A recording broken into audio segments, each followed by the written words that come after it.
In this tutorial, I'll show you how to transfer a GitHub repository to a new owner. This is useful when you're moving a project to another account or organization. First, open your web browser and go to github.com, then sign in to your account. From your dashboard, open the repository you want to transfer.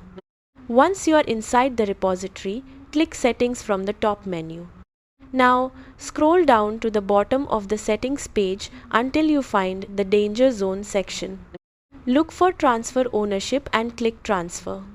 Next, enter the username or organization name of the new owner.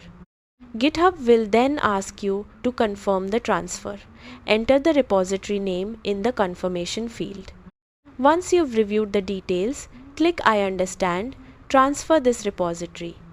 GitHub will process the transfer and the repository will move to the new owner's account or organization.